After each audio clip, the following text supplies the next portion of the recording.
All right, so we can start. Very good evening, children. How are you all? Hope you all are doing great. तो आज हम collective noun करने वाले हैं. Collective noun क्या है बेटा? कलेक्टिव, उस वर्ड से ही हमको समझ में आता है कि कलेक्शन ऑफ किसका, नाउन का ही. और किसका? So collective noun is nothing but समूहवाचक संज्ञा, जिसे हिंदी में हम समूहवाचक संज्ञा कहते हैं. ऑल राइट बच्चों, तो समूह किसका, संज्ञा का. और ऑलरेडी हम पढ़ चुके हैं, यानी संज्ञा यानी कि क्या होता है, नेमिंग वर्ड्स, जो नेम, प्लेस, एनिमल, थिंग. हमने गेम भी खेला था, याद है आपको? यस. तो इनका जब समूह होता है, इनका कलेक्शन होता है, तब हम उसे समूहवाचक संज्ञा कहते हैं. ऑल राइट, तो हम इसका डेफिनेशन देखेंगे. A collection of a collective noun is a word that refers to a group of people, animals or things. तो क्या बोल रहे हैं, जब अभी मान लीजिए यहाँ पर, अभी मैं आपको बताती हूँ कि यहाँ पर बहुत सारे, एक फूल है. मैं एक फूल ड्रॉ करती हूँ. एक फूल है. ओके. तो एक फ्लावर बन गया यहाँ पर. तो हमने क्या बोला, कलेक्शन ऑफ थिंग्स. अभी ये तो एक ही है फ्लावर. अभी मान लीजिए यहाँ पर, तो यहाँ पर बहुत सारे फ्लावर्स हैं. ऐसे एक दो तीन फ्लावर ड्रॉ करती हूँ, क्योंकि यहाँ पेन जो है मेरे कंट्रोल में नहीं रहता है. तो मैं ट्राई करती हूँ आपको समझाने के लिए. तो मेरे फ्लावर्स थोड़े मैं हड़बड़ी में बना रही हूँ, तो खास नहीं बन रहे हैं, तो ठीक है, कोई नहीं, आप इसको फ्लावर. अभी यहाँ पे तीन फ्लावर्स हैं, यहाँ और दो बना देती हूँ, या और एक बना देती हूँ. तो हमने क्या किया, ये एक फ्लावर है. ओके, तो एक वचन है, सिंगुलर है. और यहाँ पर आप क्या लिखोगे बेटा, आप लिखोगे फ्लावर्स. आप क्या लिखोगे? फ्लावर्स लिखोगे, है ना बच्चों? तो WERS ऐसे फ्लावर्स लिखोगे, और वहां पर एस बिना फ्लावर करके लिखोगे आप. तो अभी मैं इन फ्लावर्स को सब एक रस्सी लेके, या इसको एक अच्छा सा गुलदस्ता जैसे बना देती हूँ, उसको बांध देती हूँ. तो ये क्या बनेगा बेटा? ये क्या बनेगा? अ बुके ऑफ फ्लावर्स बन जाएगा. तो जो बहुत सारे थे, यहाँ पर बहुत सारे फ्लावर्स थे, उनको मैंने एक रस्सी से बांध के उसको एक बना दिया. तो ये ही अगले लाइन में यहाँ पर कह रहे हैं, it is a singular noun that represent multiple individuals और objects as a single unit. यानी कि एक नाउन, यानी कि सिंगुलर नाउन है, उसे हम, या आप जब लिखते हैं, हम इसका सेंटेंस कैसे लिखेंगे पता है? अ बुके ऑफ फ्लावर्स हम कैसे लिखेंगे? यहाँ पर मैं लिख के बताती हूँ आपको. यहाँ पर लिख के बताती हूँ आपको, एक मिनट. तो यहाँ पर हम उसे लिखेंगे, अ बुके ऑफ फ्लावर्स. ऐसे लिखेंगे. हम इसे अ बुके ऑफ फ्लावर नहीं लिखेंगे, क्योंकि अनेक फ्लावर्स हैं यहाँ पर, मगर एक ही गुलदस्ता है. Okay, a bouquet of flowers इसे हम लिखेंगे. ओके, तो एक फ्लावर है, फिर अनेक हुए, फिर एक रस्सी या एक अच्छा सा एक प्लास्टिक शीट पे जो गुलदस्ता बनाते हैं, आपने देखा ना, होगा ना फ्लोरिस्ट के शॉप में. तो उसको एक अच्छा सा गुलदस्ता बना दिया, तो वो बुके ऑफ फ्लावर्स बन जा रहा है. ठीक है ना बच्चों? तो इसे ही कहते हैं, अनेक होने के बावजूद, it is a singular noun that represent multiple individuals और ऑब्जेक्ट. यहाँ पर बहुत सारे ऑब्जेक्ट्स हैं. ऑब्जेक्ट्स यानी कि ये फूल होने के बावजूद भी उसे एक सिंगल यूनिट कंसिडर किया जाता है. क्लियर है? तो क्लियर बताइए बच्चों.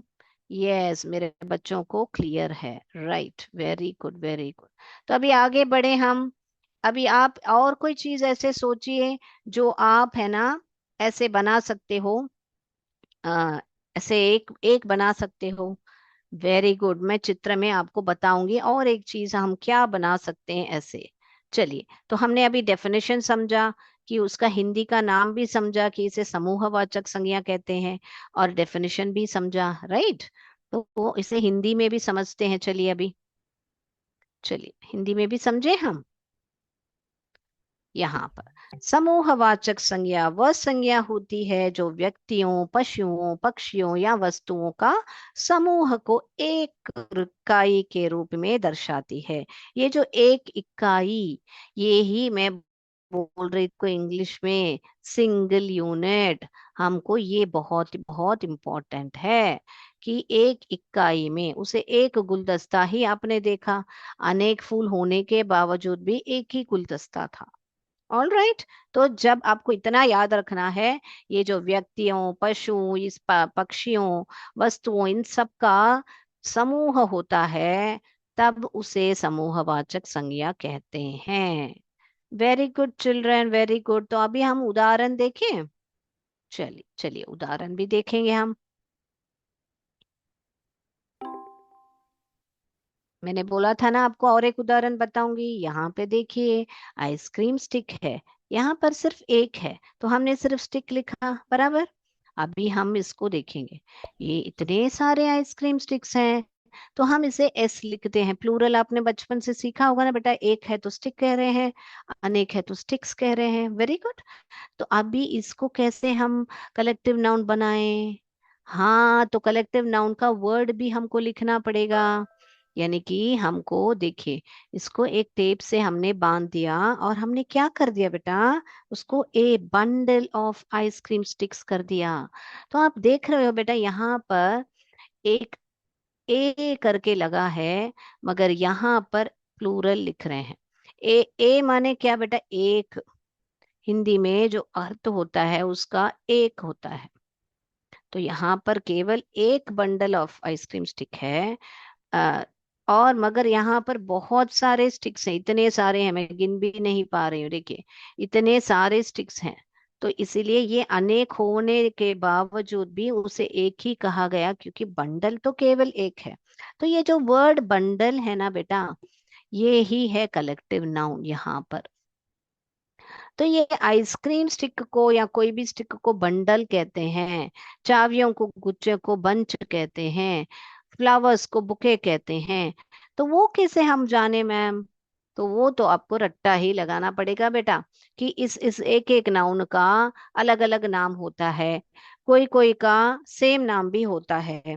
जैसे हम कहते हैं पैक ऑफ कार्ड्स कहते हैं, डेक ऑफ कार्ड्स भी कहते हैं, फिर पैक ऑफ वुल्स भी कहते हैं। तो जानवर को भी पैक कहते हैं, कार्ड्स जो पत्ते खेलते हैं उसको भी पैक कहते हैं। तो अलग अलग नाम होते हैं, तो वो तो हमको प्रैक्टिस से आ जाएगा। तो आप बहुत सारे कलेक्टिव नाउन्स को पढ़ के आपको माइंड में रखना पड़ेगा। तो ये तो हो गया कलेक्टिव नाउन क्या है और किस किस का क्या है। हम आगे देखेंगे किस किस का कौन सा कलेक्टिव नाउन है।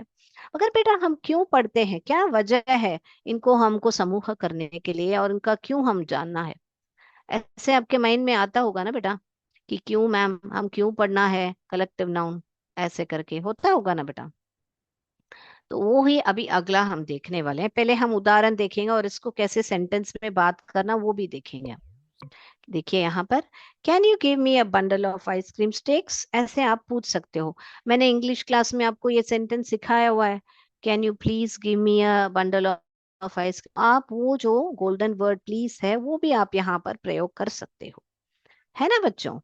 तो हम यहाँ पर क्या करेंगे, ये देखेंगे। देखिए, अ फ्लॉक ऑफ बर्ड्स, तो इसको पक्षियों का झुंड, तो हिंदी में हम झुंड कहते हैं और इंग्लिश में हम इसे फ्लॉक कहते हैं। क्या कहते हैं? फ्लॉक। ओके। तो ये देखिए, a bouquet of flowers, flowers के लिए जो मैंने लिख के बताया था, फूलों का गुलदस्ता। वेरी गुड बच्चों, वेरी गुड। अब बहुत बढ़िया से समझ रहे हो। अभी यहाँ पर देखिए, a flock of bird is flying in the sky, ऐसे लिखा है। तो हम क्या करेंगे, इसका और एक सेंटेंस में लिखती हूँ, आप मुझे बताइए कि क्या फर्क है दोनों सेंटेंस में। चलिए मैं लिखूं, birds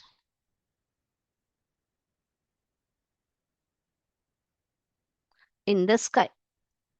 okay, the birds are flying in the sky. तो आप देख रहे हो ना बेटा, यहाँ पर मैंने आर लिखा, यहाँ पर बर्ड्स आया तो मैंने आर लिखा, यहाँ पर बर्ड्स आया तो मैंने इज लिखा। क्यों? क्यों ऐसे लिखा बेटा मैंने? बताइए, क्यों ऐसे लिखा? बताइए बताइए, चलिए सोचिए सोचिए। क्या हमने सीखा अभी तक? क्या है कलेक्टिव नाउन? वेरी गुड मेरे बच्चों, आपको अभी समझ में आया होगा। हम कलेक्टिव नाउन को क्या कहते हैं? एक सिंगल यूनिट।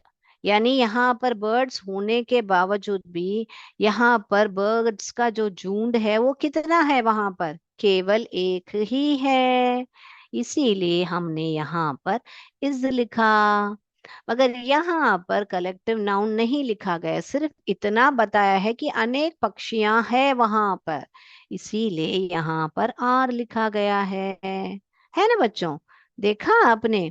तो हम कलेक्टिव नाउन क्यों सीखते हैं? अभी आपके सामने ही आपको एग्जाम्पल है कि अगर हमने ये फ्लॉक ऑफ बर्ड्स करके पहचाना नहीं है ये कलेक्टिव नाउन है, तो हम इंग्लिश में यहाँ पर आर लिख के बात करेंगे।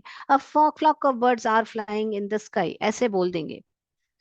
ओके, ऐसा नहीं बोलना चाहिए। तो हमको कैसा बोलना चाहिए? The flock of birds is flying in the sky. Very good, बच्चों. All right. So you understood how do you speak and why do we learn collective noun? So that we can identify and tell कि subject verb जो agreement होता है, subject जो singular होगा तो आपका verb भी singular होगा, subject plural होगा तो verb भी plural होगा। वो सारा भी हम grammar में आगे पढ़ेंगे, मगर आज आप समझ लीजिए ये बात। क्लियर है ना? Right, let's go to the next. तो इसे हम हिंदी में भी ट्रांसलेशन करेंगे, फिर हम आगे बढ़ेंगे आपको बहुत सारे कलेक्टिव नाउन समझाने के लिए। पक्षियों का झुंड आकाश में उड़ रहा है। तो यहाँ पर भी आप ध्यान दोगे बेटा कि हमने बोला पक्षियों में आकाश में उड़ रहा है, तो है हिंदी में है का मतलब है इज। Okay, is. और है का मतलब है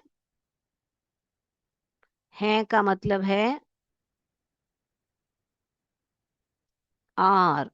ये इधर एक डॉट डालते हैं तो उसका मतलब है आर। ओके, तो अभी हमने यहाँ पर है इस ही प्रयोग किया इंग्लिश जैसे। देखिए क्यों? क्योंकि यहाँ पर पक्षियों का झुंड है। केवल पक्षियों रहता तो हम है लिखते थे, आर यानी कि। अभी यहाँ पर झुंड है जो कि केवल एक है, इसीलिए हमने यहाँ पर है लिखा है। क्लियर है? तो क्लियर है, बताइए बेटा। अभी जाएं एग्जाम्पल्स देखने। अभी हमने समझ लिया, डेफिनेशन समझा, किधर क्यों उपयोग होता है, किसके वजह से हम कलेक्टिव नाउन को सीखते हैं, ये सारा हमने मालूम किया। अभी चलेंगे, हम क्या करेंगे? हम अपने और बहुत सारे कलेक्टिव नाउन्स को पढ़ने जाएंगे।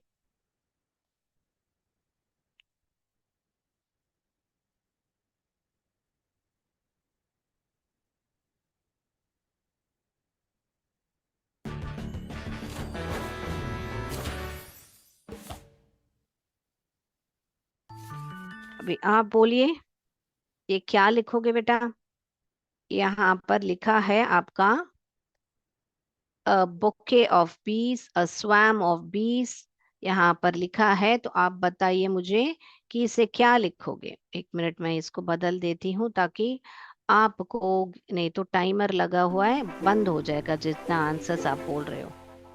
तो इसका जो है, आप क्या लिखोगे बेटा? अ बुके ऑफ बीस लिखोगे, या अ स्वार्म ऑफ बीस लिखोगे, अ ब्रूड ऑफ बीस लिखोगे, या अ क्रू ऑफ बीस लिखोगे? जल्दी से कहिएगा। अभी हम सीख रहे हैं तो कोई बात नहीं है, गलत है तो भी कोई बात नहीं है बेटा। तो इसको हम स्वार्म ऑफ बीस कहते हैं, क्योंकि अभी हमने पहले देखा बुके तो हम फ्लावर्स के लिए कहते हैं। तो इसको क्या कहते हैं बेटा? हम अ स्वार्म ऑफ बीस। लिख लीजिए, अ स्वार्म ऑफ बीस।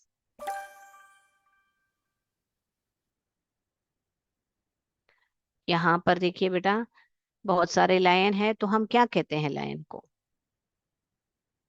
क्या कहते हैं? वेरी गुड, हम कहेंगे अ प्राइड ऑफ लायंस।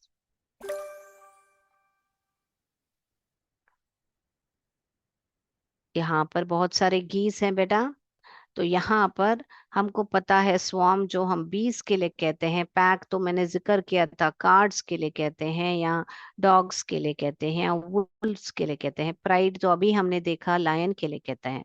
तो ये ही आंसर है, अ गैगल ऑफ गीस।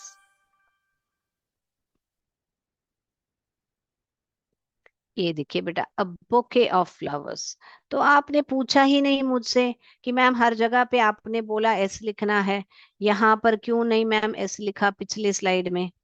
यहाँ पर गीस ही लिखा, क्यों मैम आपने बोला नहीं? क्यों क्यों नहीं पूछा आपने? आपने पूछना चाहिए था मुझे, है ना? तो गूस का प्लूरल होता है गीस।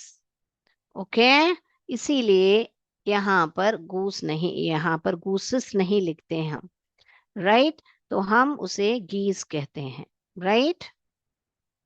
यस, वेरी गुड बेटा। तो क्या है, मैं लिख के भी बता देती हूँ आपको, गूस, इसे हिंदी में जो गूस ऐसे कहते हैं।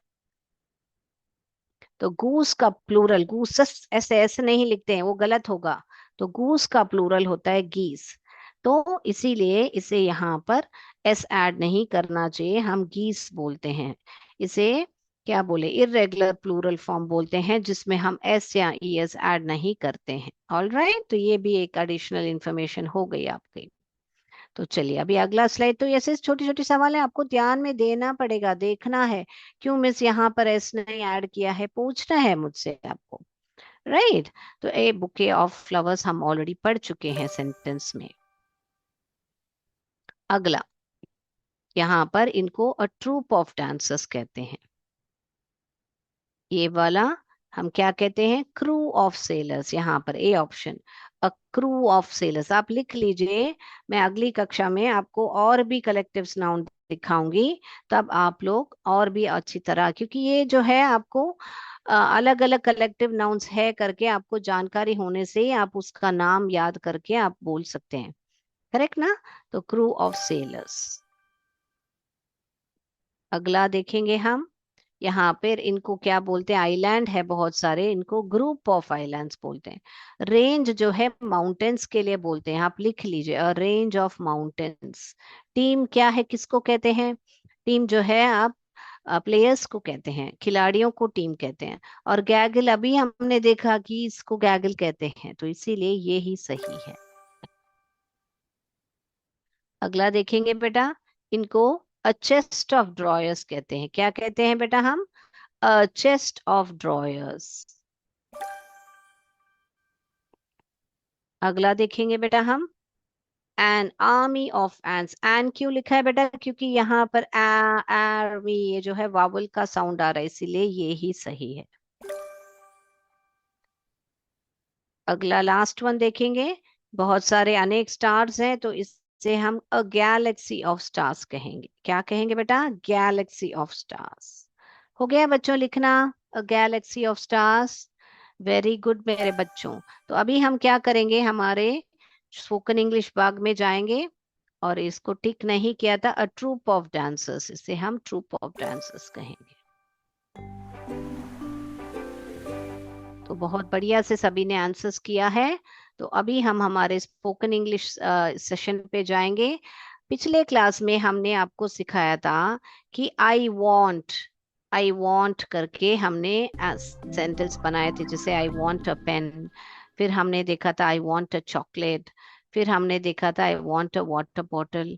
और हमने देखा था I want an umbrella. Last sentence हमने देखा था आई वॉन्ट एन ऑरेंज। तो जब भी वावल का साउंड से शुरू होता है हमने एंड लिखा। तो अभी अगले सेंटेंस हम ऐड करेंगे, जब हम दैट दिस भी हमने सीखा, हमने वांट भी सीख लिया। तो अभी ये सारा एक ही सेंटेंस में हमको उपयोग करना हो, थोड़ा थोड़ा करके हम सेंटेंस को बड़ा करेंगे। तो इसको जैसे हमने बनाया, आई वॉन्ट एन ऑरेंज, तो वैसे ही हम अभी बाकी सेंटेंसेस को करेंगे। तो ये देखिए बेटा, अभी यहाँ पर ये पेन जो है, यहाँ पेन्स बन गए। हमने सिर्फ बहुवचन जो भी पिछले सेंटेंस में है, एक वचन देखा, एक ऑरेंज, एक umbrella, I want an umbrella, ऐसे हमने सीखा था। मगर अभी हम क्या देख रहे हैं बेटा? हम देख रहे हैं बहुवचन, राइट? तो हम यहाँ पर पेन्स देख रहे हैं।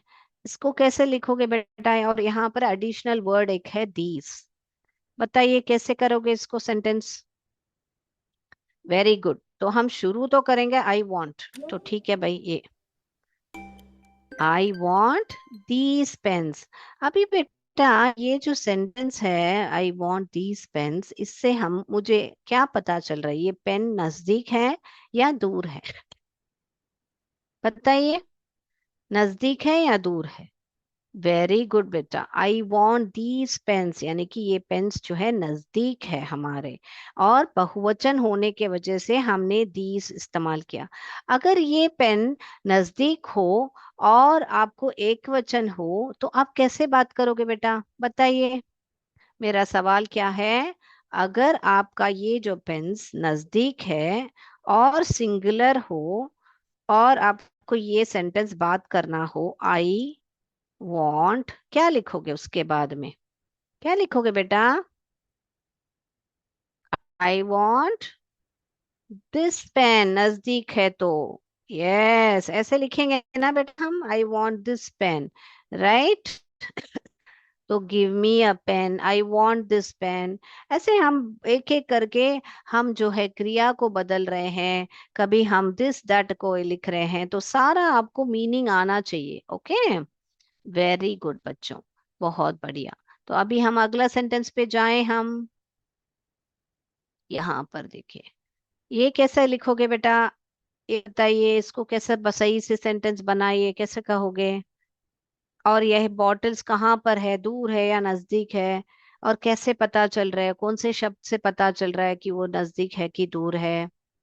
वेरी गुड मेरे बच्चों, हम लिखेंगे आई वॉन्ट, ठीक है, दोस बॉटल्स, वाटर नहीं है, वाटर बॉटल्स। वेरी गुड मेरे बच्चों।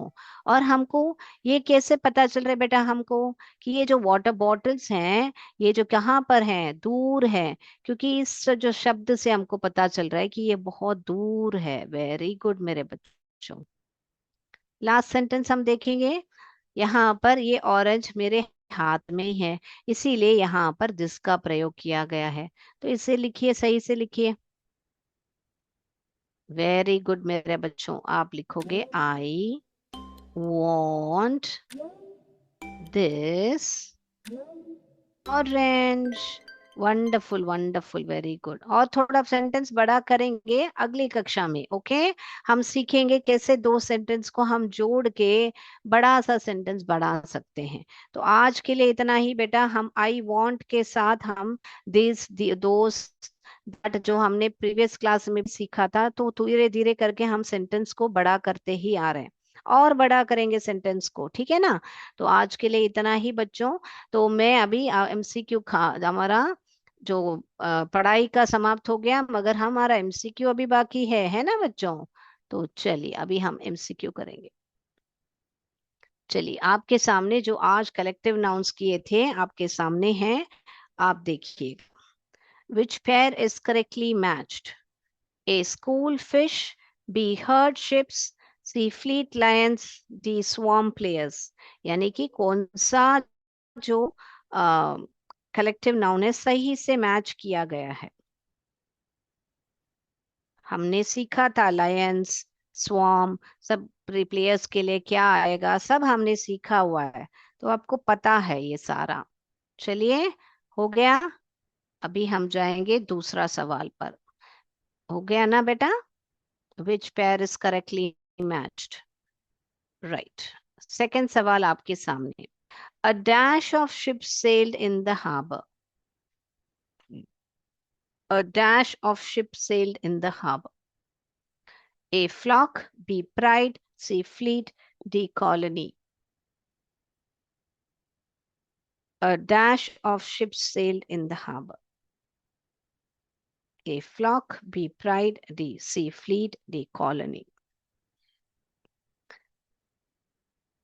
हो गया? चलिए।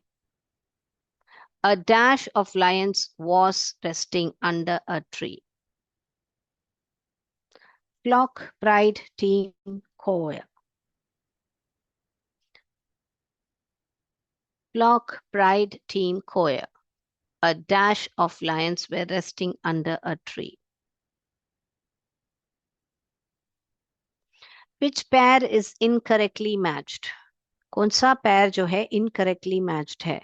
ए colony ants, B swarm bees, C team players, D herd books.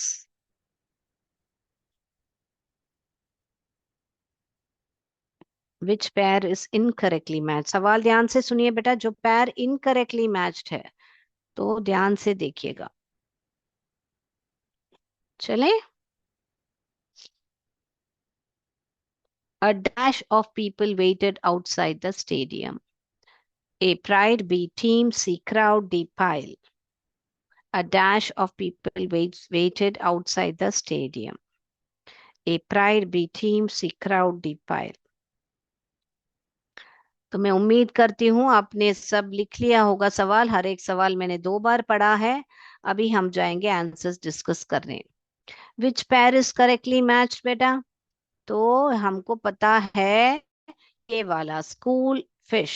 Fish का कलेक्टिव नाउन स्कूल है. मैंने बताया था शुरू में आपको, फिशेस करके नहीं लिखते हैं हम फिश लिखते हैं. राइट. और लायंस का हमको पता है प्राइड है, तो ये गलत है. और हमको ये भी पता है शिप्स का फ्लीट है. तो और स्वाम बीस के लिए आएगा, प्लेयर्स के लिए टीम आएगा, तो इसीलिए ये वाला ही करेक्टली मैच्ड है. वेरी गुड बच्चों. अ डैश ऑफ शिप्स, तो अभी बताया था हमने, a fleet of ships. Flock किसके लिए आएगा? बर्ड के लिए आएगा. और प्राइड किसके लिए आएगा? लायन के लिए. ऐसे आपको रिवाइज करते ही जाना है. हर रोज एक 4-4 कलेक्टिव नाउन लेके पढ़िएगा तो आपको याद आएगा. कॉलोनी, आर्मी दोनों एंड्स के लिए कहते हैं. तो फ्लीट जो है शिप्स के लिए आएगा. लायंस के लिए तो हमको पता है. ओके. तो यहाँ पर देखिए, लायंस होने के बावजूद भी यहाँ पे वर नहीं लिखा है, वॉज लिखा है. क्यों? क्योंकि यहाँ पे सिर्फ केवल एक ही प्राइड है लायन का. तो कलेक्टिव नाउन होने के वजह से हम उधर वॉज ही लिखेंगे. वेरी गुड बच्चों. Fourth one, which pair is incorrectly match? तो हमको देखना है इनकरेक्ट. तो हमको पता है एंड्स का कॉलोनी है या आर्मी बोलते हैं. प्लेयर्स के लिए टीम है, वो पता है हमको. और बीस के लिए स्वार्म है, पता है. तो ये जो है बुक्स के लिए पाइल बोलते हैं, हर्ड नहीं बोलते हैं बेटा. तो ये वाला गलत है, इनकरेक्टली मैच्ड. लास्ट वाला, कितने क्राउड ऑफ पीपल, भीड़ थी लोग को. भीड़ को क्या बोलते हैं हिंदी में हम? Crowd. A crowd of people waited outside the stadium. Okay बच्चों.